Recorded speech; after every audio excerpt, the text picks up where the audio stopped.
અવસાન થઈ ગયું છે, તમે ઘરે મૂકી જાઓ ને કોઈ ભરોસો ન કરે. પણ એક માણસને દયા આવી, કારણ કે માણસના અંદર રિયેલા માણસ હજી બહુ ઓછા લોકો એવા છે કે જેનામાં જીવતા હોય છે. આપણી માણસની જાત એવી છે કે હસતા હસતા રડી પડે, ભાઈ માણસ છે, ને વાત વાતમાં ગબડી પડે, ભાઈ માણસ છે કે કાંઈ વાંધો નહીં બેન, ક્યાં જવું છે, ગામનું નામ આપે. દીકરા માગ્યા છે માણસે કે મને દીકરા આપજો એમ, પણ આ દેશની દીકરીઓએ જે ઘર હાટું કર્યું છે ને, હું નથી માનતો કે આપણે કરી શક્યા છે. ચાર દિવાલની વચ્ચે પીડાયું, કંઈક ચાર દિવાલ વચ્ચે રહ્યો તો ખબર પડે. આર્ય સંસ્કૃતિ આપણી જૂનામાં જૂની જે સંસ્કૃતિ હતી ને, આ આઉટ ઓફ લોક સાહિત્ય થાય થોડું. મોહેન્જો દડો વાલે શ્વાસ નથી લઈ શકતી. ચટણી ને રોટલો ખાનારા ઘણાય સુખી છે. એ દીકરી અહીંયાથી વાહનમાં એના બાપના શબને ઉપાડી અને ટેક્સીમાં મૂકી અને બાપને પાછલી સીટે હુલાવી અને ખોડામાં માથું રાખ્યું. એ દીકરી સબ બાપનો દેહાંત થઈ ગયેલો, એના ખોડિયામાં હવે જીવ નથી, છતાંય માથામાં એક માં એના દીકરાને વાલ કરતી હોય ને, એ માથે હાથ ફેરવતી જાય અને વાત કરતી જાય કે બાપુ તમે કેમ વહેલા વયા ગયા, હજી તો મારા રમકડા લેવાની ઉંમર પૂરી નથી થઈ, બાપુ તમે કેમ વયા ગયા. વળી પાછી ઈની હેલસા કરે, ઈની ગાંડાઈ કરે, રોવા માંડે કે ના ના બાપુ મારે આવી વાતો હવે તમારી પાસે થોડી કરાય.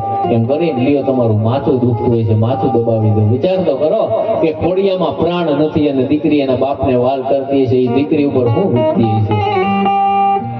તમારા ખોડિયામાં પ્રાણ નથી, આવી વાતો મારે હવે તમને ન કરવી જોઈએ. હવે મારે આવી વાતો ન કરાય એમ કરી અને ઓલો ડ્રાઈવર કે હું અરીસામાં જોતો આવતો હતો કે આ ચિત્ર મારી પાછળ કેવું ખડું થયું છે.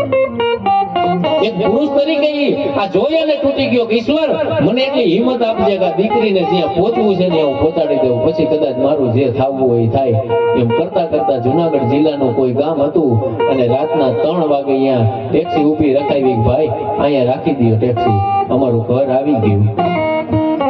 ટેક્સી માંથી ઉતરી અને દીકરી એમ કે ભાઈ અહીંયા રહી ગયો, અમારા હગાને અમારા ઘરનાઓને હમણાં હું બોલાવીને લઈ આવું. ટેક્સી વાળો ડ્રાઈવર લખે છે કે 2 કલાક હું ઉભો રહ્યો પણ કોઈ આવ્યું નહીં. ત્યાં તો પરોઠિયાનો ટાઈમ થયો એટલે ગામડામાં વહેલો ઉઠવાનો ટાઈમ. 2-4 જણાએ પૂછ્યું કેમ ભાઈ કોના મહેમાન છો, કોની રાહ જોઈને ઉભા છો. એટલે રાહ જોઈ અને અહીંયા ઉભા છો કોની આવું કોઈ પૂછ્યું ને. ઓલો ભાઈ કે તમારા ગામની એક દીકરી હતી, આ ભાઈ દેવ થઈ ગયા છે અને એમ કીધું કે મારા ઘરનાઓને બોલાવીને લઈ આવું, હજી આવી નથી. સબને જોઈને માણસ એમ કીધું કે ભાઈ ડેલી આ હામેજી રહીને ડેલી આ ભાઈની છે કે તો એની દીકરી બોલાવા ગઈ છે.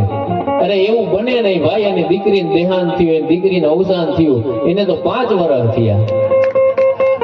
અને જ્યાં ડેલી ને ઉગાડી અને જોવે ને ત્યાં દીકરીનો આબે ઊભી જ દીકરી, જે દીકરી અત્યાર સુધી એની ગાડીની પાછળની સીટમાં બેઠી હતી, એ દીકરીનો ફોટો હતો અને ફોટા ઉપર સુખડનો હાર ચડાવી અને આગળ લખ્યું હતું. વિચાર તો કરો કે હરકમાંથી એના બાપની લાશ ક્યાંય જ્યાં ત્યાં નો રખડે હાટું થઈ અને મારા બાપને ઠેકાણે મૂકી આવું એ હાટું થઈને દીકરી પાછી આવતી હોય, એના રૂમમાંથી આપણે કેદી મુક્તિ થઈ જેને મર્યાદાઓ ઓછી છે. ફેશનનો આ જમાનો છે, આપણે વિરોધ નથી કરતા.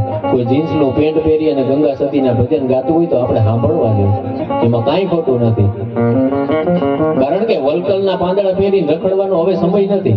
ઘણા એવા કે આપણે માલધારી વરણ કે આપણા જે જાડા જેટલા પણ વરણ રહ્યા એમાં બહુ રેખાઓ દોરવામાં આવી. આપણી દીકરીઓ નામ ન કરાય, આપણી દીકરીઓને તેમ ન કરાય.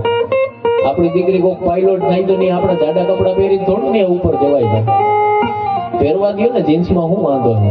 મુદ્દો એ છે કે આપણા મૂલ્યોમાં ક્યાંય તિરાડ ન પડવી જોઈએ. લુગડું ભલે ફાટલ પહેરે, આપણે એનો કોઈ વિરોધ નથી કરતા, કારણ કે નકર તો બોકાવમાં ગણતરી થાય. પણ હવે આ પેઢીની જવાબદારી છે, કારણ કે ઘણી દીકરીઓ એવી હોય પછી વિદાય વખતે એના લગ્ન થાય ને તો પછી એમ કે પપ્પા તમે રડોમાં ને હું રડીશ તો મારું મેકઅપ વિખાઈ જશે.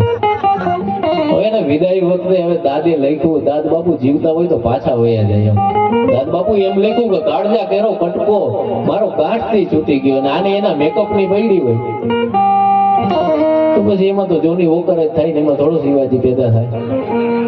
શિવાજી હાટું તો જીજીબાઈ જોઈ, તન પૂંખ જીજાબાઈ નહીં, કે જ્યાં શિવજી જન્મો હતો, તરવાર કેરી તારથી જેને હિન્દુ ધર્મ રાખ્યો હતો. આમ દેશની એ આર્ય રમણી હજી અમર છે ઇતિહાસમાં. એટલે ઘટનાયું લોકસાહિત્ય જન્મું જ નથી કે પેલા એક વાર્તા બની હોય, પછી વાર્તામાંથી ધીરે ધીરે કોઈ કલમકારો એને કંડારી અને કોઈ આબે ઉભી એની પાછી વાર્તા લખી, કોઈ દુહાઓ લખ્યા હોય, કોઈ એમાંથી છંદ લખ્યા, કોઈ એમાંથી ભાવ લખ્યા, કોઈ એમાંથી લોકગીત લખ્યા, કોઈ એને જ ઈ જ અનુભવોને ઈ જ શબ્દોને કોઈ વાણીમાં લઈ અને ભજન બનાવ્યા. ફરીથી જગતના ચોકમાં એ દ્રષ્ટાંતો બનીને આપણે સામે આવ્યા. આપણે એ માર્ગે આલી ન હોવી તો કાંઈ નહીં, પણ આપણા મૂલ્યો શું છે એની આસપાસ આપણે રહી તો વધારે સમય નહીં દેતા આગળના દોરમાં બેનશ્રી મીરાબેનને વિનંતી કરું કે એમને મજા આવે એવા લોકગીતો દુહાઓ ભજનો લઈ અને આપણી સમક્ષ આવે બેનશ્રી મીરાબેન.